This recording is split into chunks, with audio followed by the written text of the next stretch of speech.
Hey, what's up? This is Ryan from After the Blast. A little while back, I finished some extreme electronics modifications for my Ibanez RG450MB. That's this guitar right here. As you can see, there are a number of controls that you don't find on the factory model, and in addition to that, there are several other items that are hidden in plain sight. A link to my video for what this guitar does will be up on screen and in the description. When I get around to doing a demo video, I'll link that here as well.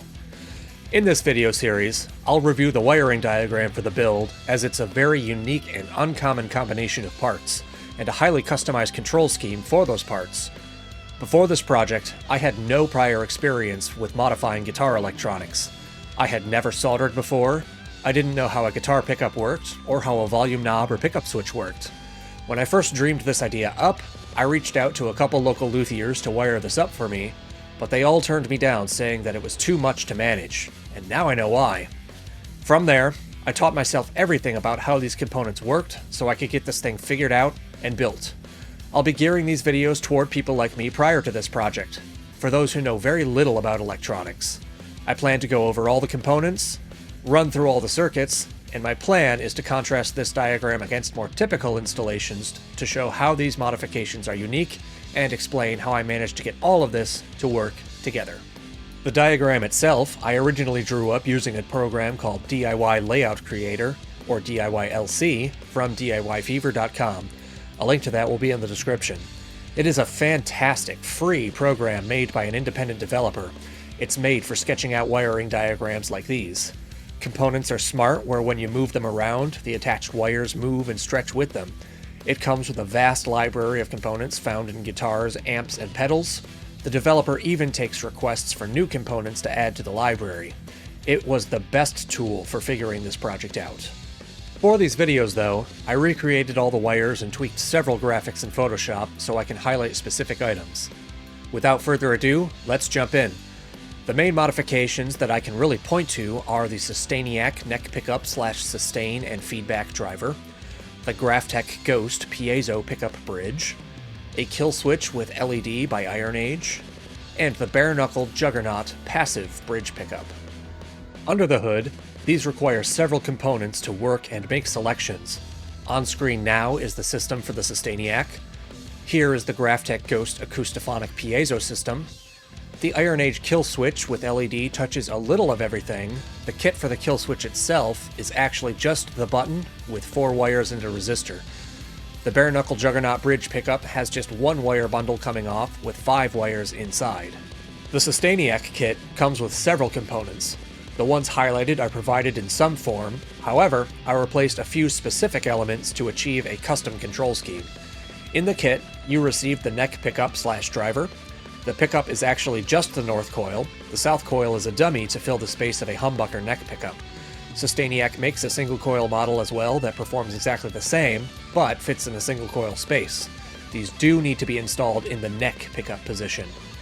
Inside the guitar is a Sustainiac circuit board. This one is their retrofit circuit board, which has an 8-pin wire harness and a 10-pin wire harness. They do give you a battery connector, an on-off switch, and a harmonic toggle switch. There are 3 settings governed by this switch when the Sustainiac is on. First is fundamental mode, which resonates the note being played for infinite sustain as long as the battery has juice. Second is mix mode, which transforms notes into harmonic feedback on the lower 13 frets or so, while notes above the 13th fret are just sustained. And third is feedback mode, which creates a more extreme harmonic feedback just about anywhere on the fretboard.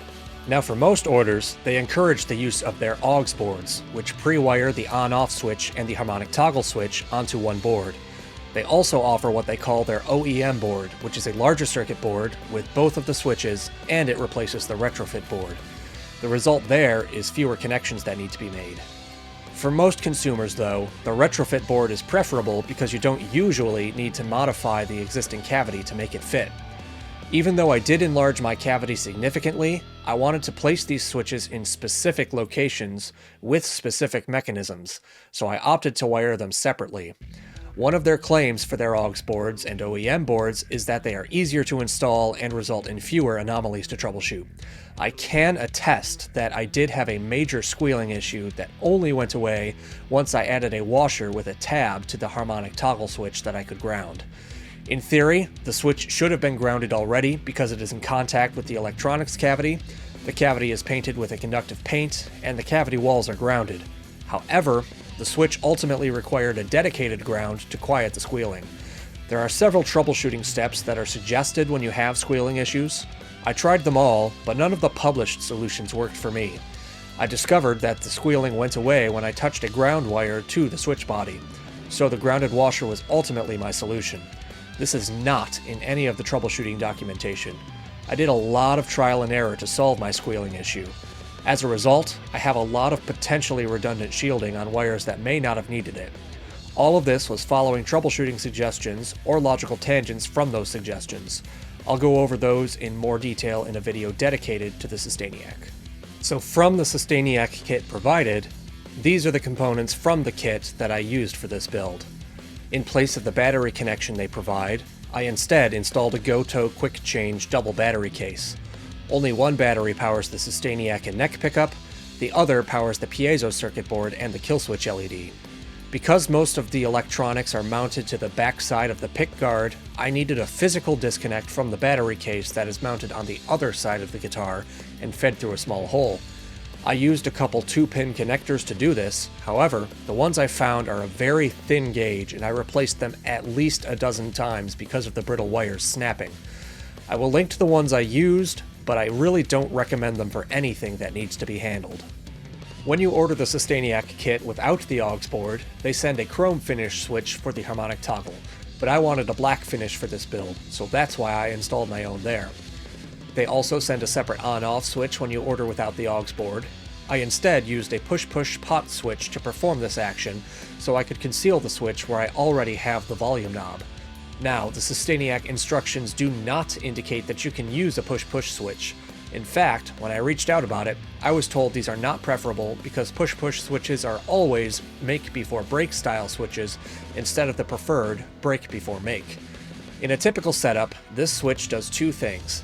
It makes the Sustainiac active with two of the wires, and it connects or disconnects the neck pickup from the rest of the signal chain.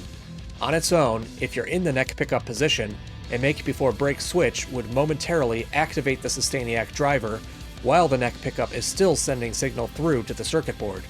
That momentary signal would become overloaded with the driver energy, and you would hear a loud pop. I'll go over that in close detail in a future video. The only reason this scheme works with a push-push is because the on-off switch is actually wired in its entirety on the pickup switch. The switch used is a 3-way Superswitch type mechanism that has 4 poles for selection, where a more typical pickup switch only has 2. The extra 2 poles were used to wire the Sustainiac on-off switch. Basically, the bridge position turns the Sustainiac system on like the typical switch would. The middle and neck position turn the Sustainiac off.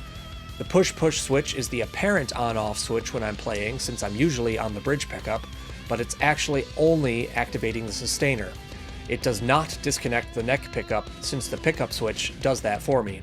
So that's how a push-push works in this scenario without issues. You may notice there are 6 terminals on the potentiometer. This is actually a stereo pot, which allows me to run my magnetic pickups separately from the piezo signal and still maintain master volume control on one knob. The other major system in this build is the Graphtech Ghost Piezo. If you don't know what a piezo is, it's a pickup system that's built into the saddles of the bridge. Each saddle has a crystal and a wire that picks up each string individually. When processed a certain way, a piezo can be made to sound very much like an acoustic guitar. Graphtech makes several different models to retrofit a number of bridge types. The one I used is their Floyd Rose replacement that takes the place of the entire Ibanez bridge in this case, or any Floyd Rose bridge type. You can purchase the saddle separately if you wanted to try to use the original tremolo deck, block, arm, etc. Most tremolo decks, however, do not have holes to pass the wires through, so in this case, I chose to simply replace the entire bridge. The piezo saddle wires are then gathered on a summing board and sent to the Acoustiphonic circuit board. Now, even more cool than producing an acoustic guitar sound on an electric guitar, Graphtech makes a sister circuit board they call the Hexpander. The Hexpander is a MIDI interface that would go in place of the summing board. It can be installed individually or in tandem with the Acoustiphonic board. Since it's listening to each string individually, it's able to process those signals into individual MIDI notes. This would require a 13-pin MIDI output and can be wired with several optional controls. Though I find this fascinating, I didn't feel that I would utilize MIDI live, and I didn't want to add even more controls that would clutter the look of the guitar. The Acoustiphonic circuit board has a number of wire harnesses coming off of it. The quick switch harness is wired to a switch that governs if the magnetic pickups, the piezo system, or both are active. The pin harness sends the piezo signal from the summing board to the Acoustiphonic circuit board. The volume harness has wires that are intended to connect to a volume pot for the piezo system. This harness also includes the input wire from the magnetic pickups. The jack harness connects the magnetic and the piezo signals to the jack. The jack with this system is extremely clever. It carries the magnetic signal and the piezo signal separately to be sent on a stereo cable and processed separately in your rig. Or, if the circuit board detects that a mono cable is plugged in, it will instead mix the magnetic and piezo signals onto the tip wire only. In addition to that, the jack has a fourth connection that tells the circuit board whether or not a cable is plugged in at all, and will disconnect the battery if there's no cable plugged in. Finally off the Acoustiphonic circuit board is the power harness that's wired to the battery. It also has a power out wire to run an active pickup, or in my case, my Killswitch LED. Functionally, that LED tells me if I remembered to switch off my battery when I put the guitar away. I can also tell if the battery is dying if the light looks dim. Graphtech provides a battery connection and a switch for the mag/piezo selection. In its place though, I again opted for another push-push switch to perform this action and conceal the switch where I already have the tone knob. This system is much less fussy than the Sustainiac in this regard, so it works with no issue. The only trade-off is that a push-push switch is only a 2-position switch, so it's wired as just magnetic pickups on or piezo on. I do not have a mag/piezo mix setting on this guitar. As with the volume knob, this is also a stereo pot, so I'm able to wire the magnetic pickups separately from the piezo, but still maintain master tone control. Again, in place of the provided battery connection, I'm using the Goto Quick Change double battery case. So where these are the components that come with the Ghost Piezo kit, these are the objects I utilized from that kit. Finally, despite the very clever battery disconnect built into the jack, that doesn't work for me because I always have a cable plugged into the jack because I have the wireless system on the strap of this guitar. This remains plugged in while it's idle in my guitar vault. To prevent my batteries from draining overnight, I added a battery disconnect switch. So that's the build in an overview. Links to all the components referenced will be in the description. As I said, I plan on making more videos to go over each system in detail. Until then, my name is Ryan Williams, lead guitarist of After the Blast. I'll see you in the next video.